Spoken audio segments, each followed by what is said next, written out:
അല്ലാഹു സുബ്ഹാനഹു വ തആലയെ കുറിച്ച്, അതായത് സർവേശ്വരനായ പടച്ച തമ്പുരാനെ കുറിച്ച്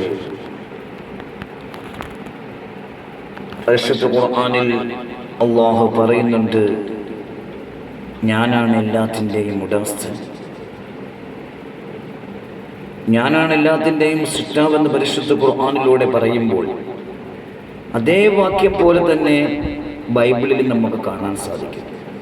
സങ്കീർത്തനം 24 1-ാം വാക്യം, ഭൂമിയും അതിൻ്റെ പൂർണ്ണതയും ഭൂതലവും അതിൽ വസിക്കുന്നവരും യഹോവയ്ക്കുള്ളവരാകുന്നു.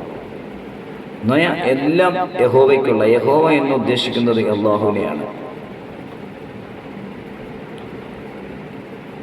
അതുപോലെ കൊരിന്ത്യർ 1-ാം ലേഖനത്തിൽ 10-ാം അധ്യായം പറയുന്നുണ്ട്, ഭൂമിയും അതിൻ്റെ പൂർണ്ണതയും കർത്താവിൻ്റെതാകുന്നു. കർത്താവ് എന്ന് ഉദ്ദേശിക്കുന്നത് യഹോവയാണ് ഇവിടെ ഉദ്ദേശിക്കുന്നത്, യഹോവയ്ക്കുള്ളതാണ്. ഭൂമിയും അതിൻ്റെ പൂർണ്ണ ഭൂതലവും എല്ലാം യഹോവയ്ക്കുള്ളതാണ് എന്നതുപോലെ തന്നെ അവിടെ കർത്താവ് എന്ന് ഉദ്ദേശിക്കുന്നത് യഹോവയാണ്.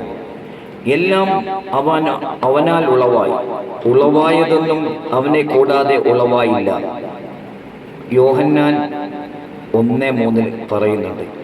അപ്പോൾ അല്ലാഹുവിൻ്റെ ഏകത്വവും, അവനാണ് സർവ്വ ജീവജാലങ്ങളുടെയും ഉടമസ്ഥനെന്ന് പരിശുദ്ധ ഖുർആൻ പറയുന്നത് പോലെ തന്നെ ബൈബിളിലും നമുക്ക് ദർശിക്കാൻ സാധിക്കും.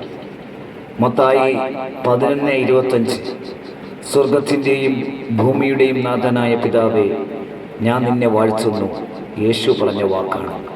അപ്പോൾ യേശു തന്നെ ആ യഹോവയെക്കുറിച്ച് പറഞ്ഞിട്ടുണ്ട്. എന്നിട്ടും സംശയാലുക്കളായ ആളുകൾ ഈ യേശു പറഞ്ഞ ദൈവത്തെ ആരാധിക്കാതെ യേശുവിനെ ദൈവമായി ആരാധിക്കുന്നതായി കാണാൻ പറ്റും.